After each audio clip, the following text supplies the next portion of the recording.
Oye, Judith, ¿hay vidas que valen más que otras? No, todas valen lo mismo. Hola, Radio Vaquitos. Bienvenidos a Radio Bot, un programa de sabiduría práctica donde te damos consejos como se los daríamos a un amigo. Este programa busca crear conciencia en un mundo donde nos estamos olvidando de pensar y reflexionar. Conducido por Judith y Draco, expertos en nada. Expertos en nada, que el día de hoy traemos un tema álgido, pero pensamos que tenía que platicar sobre él. Así que, bueno, vamos a hablar de él, pero no queríamos iniciar sin antes agradecer el amable patrocinio de Shell, una empresa que combate la crisis ambiental por medio de sus productos. Busquen las bolsas reutilizables más bonitas para las compras en shell.com.mx. Y bueno, también agradecemos a Binary Concept, una empresa de diseño gráfico, desarrollo web y producción multimedia, que amablemente nos apoya para llegar con ustedes semana con semana. Así que platiquemos sobre esto de las vidas precarias y por qué es que nos surge un poquito este programa, la idea, etcétera. Para ello, qué mejor que Judith sea quien nos cuente al respecto. Este episodio, o específicamente el tema de vidas precarias, lo teníamos planeado porque consideramos que es un tema importante, pero lo adelantamos o más bien cambiamos el enfoque que teníamos de él, porque después de la terrible noticia sobre la muerte de al menos 39, ya se actualizó la cifra de 39 personas en un incendio en el Centro de Instituto Nacional de Migración en Ciudad Juárez, sí fue así como un balde de agua fría para muchos. Es un qué poca mamá. Entonces, pues sí, por eso fue que decidimos cambiar este enfoque de las vidas precarias hacia precisamente los migrantes. Y por todo lo que esto implica, no es por subirnos a la tragedia que muchas veces pasa, No. no es porque creemos que es importante llamar la atención y tal vez cambiar un poquito el enfoque. Muchos se preguntan, ¿se pudo evitar esta tragedia? Sí, definitivamente sí, pero no en aspectos políticos. Veamos que como sociedad estamos involucrados y qué es lo que pasa. Así que bueno, vamos a comenzar con lo básico, ¿no? Entender lo que es la vida, porque vidas precarias tiene que ver con esto. Sabemos que la vida regularmente la cuidamos y la mantenemos, pero es algo vulnerable. Hay algunas vidas, algunas personas que su vida está sumamente protegida y no hablamos forzosamente de grandes mandatarios o algo así. Puede ser un bebé puede estar muy protegida su vida. Pero hay otras personas, otras vidas que no gozan de este privilegio de protección. Incluso, ya no ya se empieza a poner un poco drástico el asunto, se pueden calificar vidas que se diría que no valen la pena y están pues caracterizadas por el desamparo y la exclusión. Aquí, ya en este punto, cuando llegamos a ese extremo, es donde surge este concepto de vidas precarias, que no lo inventamos nosotros, lo acuñó la tocaya de Judith, la investigadora Judith Butler. No Butler, Butler.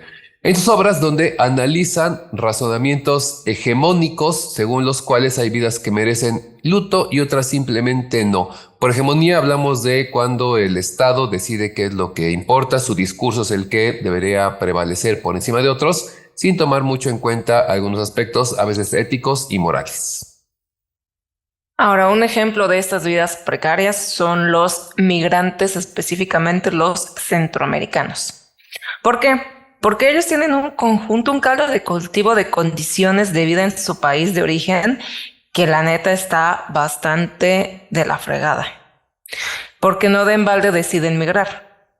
Y después, en México, existe una violencia sistémica a la cual se enfrentan mientras pasan por México, donde, según el sistema necropolítico, su vida no vale nada.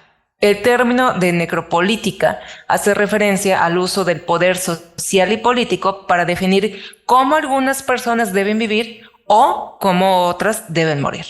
Entonces, en este mismo orden de ideas, mi tocaya señala la lógica de exclusión y deshumanización de los migrantes como el otro o los otros son aparte de nosotros los que estamos, por ejemplo, aquí en el caso de México.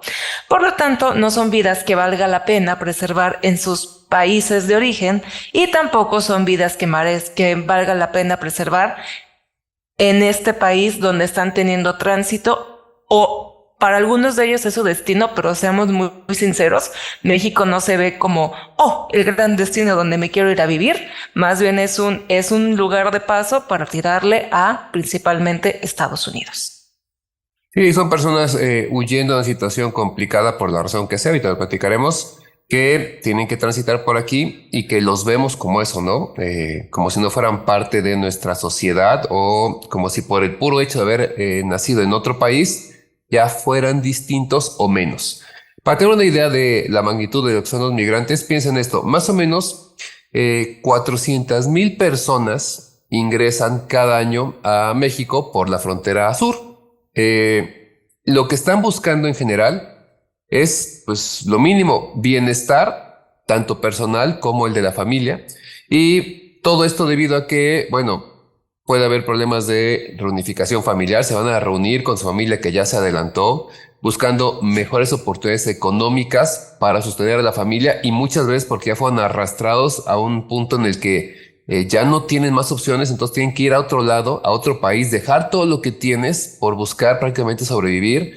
También puede ser que sufran de violencia en sus países, algún tipo de persecución, por situaciones marginales, por la población, la densidad de población que ya es muy alta y entonces hay desempleo, pobreza, analfabetismo. Todo esto es lo que los empuja a tener que buscar otra opción, sobrevivir como tal y en la medida de lo posible llegar a tener una vida digna más adelante. Pero pensemos en eso. Son personas que están tratando de pues solamente poder llevar una vida tranquila. No es otra cosa lo que los migrantes buscan. Ahora, sin entrar en temas de partidos políticos, porque finalmente sí es política un plan de desarrollo, el Plan Nacional de Desarrollo del sexenio en curso ha dejado en evidencia cómo la migración ha adquirido un enfoque de seguridad al nivel que los migrantes son considerados una amenaza para la estabilidad del país. Esta situación, y no nos vamos a hacer tontos, se agrava por la corrupción, los abusos de los servidores públicos del Instituto Nacional de Migración, las instituciones y en general todas las corporaciones del gobierno. Y bueno, si de ella se veía un poco macabro el asunto, no podemos dejar de sumar la amenaza del crimen organizado con situaciones como secuestro, extorsión, violencia sexual, agresiones físicas, trata de persona y bueno, el riesgo mayor que es esta desaparición forzada. Nada más para que tengamos una idea, Amnistía Internacional nos dio cifras, bueno, no nos dio cifras que se reportaron entre 2007 y 2008 en el albergue Belén de la Posada Migrante en Coahuila, donde de casi 4,000 personas, 3,924 para ser exactos, los incidentes que hubo, 1,266 fueron actos de intimidación por parte de las autoridades mexicanas, lo que incluía amenazas, insultos, disparos al aire, que parecía nada, pero sí asusta. De ahí 475 agresiones físicas, incluyendo golpes y pedradas, y 42 casos de agresión o violencia sexual en las que participaron autoridades y miembros del crimen organizado. Entonces sí, la verdad es muy complicado vivir con eso, con todos los factores que vienen a agravar la situación del migrante y pasando por todo este abuso. Ahora, Draco mencionó algo bien gacho, que es la desaparición forzada. Tristemente, sobre la cantidad de migrantes desaparecidos, no existen cifras exactas. Y no es porque sean inventos o ideas de las personas, es por el estatus que tienen de indocumentados. Entonces, ¿quién va a ir al Ministerio Público o quién va a ir a la morgue o quién va a ir a reconocer ese cuerpo si no tiene un documento y si no tiene familias aquí? Además de la falta de recursos financieros, porque quieran o no, el simple hecho de poner un pie afuera de la casa es un privilegio. No tenemos leyes efectivas, no tenemos programas destinados a protegerlos o recursos judiciales a su disposición. Y para cosas muchas veces sentimos que llegan aquí a quitarnos trabajo, comida, espacio. Esta parte del nacionalismo, que es un cáncer tan tóxico en todo el mundo, donde lo único que te define es que naciste en cierto lugar por suerte. Piénsalo así, tienes muchos privilegios, muchas bondades que te dio tu país, qué bueno, pero hay gente que no tuvo esa suerte y es solamente por donde le tocó nacer. Siguen siendo personas, sentimos, tienen ideales, tienen tantas cosas como nosotros y nada más por el puro hecho de el lugar en que nacieron, los estamos limitando. Sé que suena como un poco dramático, pero en verdad estamos ya en ese punto en el que nos deshumanizamos con alguien solamente por el país del que proviene. Y muy elitista porque no es lo mismo alguien que venga de Europa que alguien que viene de Centroamérica. Entonces, ojo porque hay cambios que necesitamos hacer ahí. Bueno, ya para finalizar, según Butler, perdón, la precariedad es una condición inducida en la que una serie de personas, todos los migrantes en este caso, quedan expuestos a insultos, violencias y exclusión, con el riesgo obvio de ser desprovistas de esta situación de ser reconocidos como personas, como sujetos. Y justamente esa es la situación que la mayoría de los migrantes que están transitando por México, entre ellos algunos mexicanos también, sufren diariamente con estas violaciones a sus derechos humanos. Porque según nuestro actual sistema político, económico y social, su vida no vale nada y entonces dejan de ser individuos, personas, y esta es la parte triste. Por eso queríamos hablar de estas vidas precarias, porque si bien ahorita lo quisimos centrar en los migrantes, no está nada más ahí, también hablamos de guerras, también hablamos de otras partes en el mundo donde no son reconocidas las personas por política, por religión, por muchas cosas. Y es ilógico que pensemos que alguien no tiene la misma calidad como persona o que no debe ser reconocida su vida solamente por lo que la política dice. Entonces, cuidado porque mucha esa política la estamos ejerciendo nosotros cuando vemos a alguien en la calle, un migrante, y tendemos a tacharlo de cosas muy malas, muy feas, nos sentimos como asustados por él, no queremos apoyar, pensamos que está estorbando en nuestro país, que no pertenece aquí, como si fuéramos los ciudadanos modelos que pagamos todos los impuestos, no hacemos nada mal y esa persona no debe existir solo porque, como dije, nació en otro país. No se vale, entonces mucho cuidado porque no es nada más una gran persona, una entidad, somos todos en el país los que estamos afectando y haciendo que estas vidas se vuelvan precarias.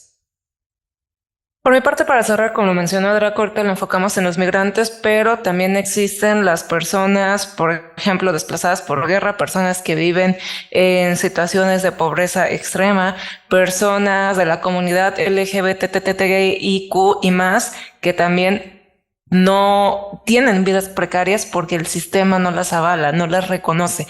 Entonces, si ustedes no conocían ese término o si ustedes no les ha tocado ver una vida precaria, qué bueno, felicidades, porque es señal de que tienen muchos privilegios y no es sentirnos mal por esos privilegios. Es decir, ok, ya tengo el privilegio, ahora, ¿qué hago con este privilegio que yo tengo, no?